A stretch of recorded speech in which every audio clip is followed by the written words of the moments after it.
తెలుగుదేశం వేదిక మీద పవన్ కళ్యాణ్ తనకి బలం లేదని, తన కార్యకర్తలు చాలరని, తనకి 24 అనేటువంటి చాలా గొప్ప అని చెప్పుకోవచ్చా? ఓ బూత్ లెవెల్లో నాయకులు లేరు, బూత్ లెవెల్ స్థాయిలో మనకి 800 మంది ఎక్కడ ఉన్నారు, 10 మందికి అన్నం పెట్టేవాళ్ళు లేరు.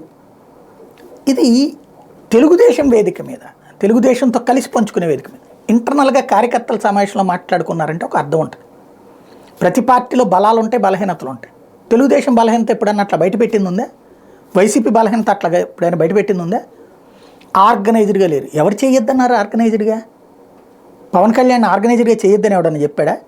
ఒక బూత్ కమిటీ వెయ్యింది ఆయనే, మండల కమిటీలు ఏర్పాటు చేయింది ఆయనే, పంచాయతీ కమిటీలు ఏర్పాటు చేయింది ఆయనే, కార్పొరేషన్ కమిటీలు ఏర్పాటు చేయింది ఆయనే, ఓ ఇన్ఛార్జీలు పడేసి కాలక్షేపం చేసేది ఆయనే. మళ్ళీ ఇప్పుడు అదన్నీ లేవు కాబట్టి ఎట్లా అడుగుతారు? నన్ను అడిగేవాడు నా కార్యకర్తే కాదు, నేను నన్ను ప్రశ్నిస్తున్నారు, పోరాడాలి, ప్రశ్నించడం కాదు, నాతో కలిసి పోరాడటానికి రండి. ఏంటిది అసలు? నువ్వే చెప్తివి ప్రశ్నించే పార్టీ, ప్రశ్నిద్దాం. ఇప్పుడు ప్రశ్నించబాకండి, నన్ను పోరాడటానికైతే నాతో రండి. అది తెలుగుదేశం చంద్రబాబు సమక్షంలో కూర్చుని ఇది ఎవరి కోసం, ఏం సాధిస్తున్నట్టు? కాపుల ఆత్మగౌరవాన్ని అనను, ఎందుకంటే ఇందులో కులం కాదు. పవన్ కళ్యాణ్ అభిమానుల ఆత్మగౌరవాన్ని తీసుకెళ్ళి చంద్రబాబు పాదాల దగ్గర తాకట్టు పెట్టినట్టు అనిపించట్లేదా?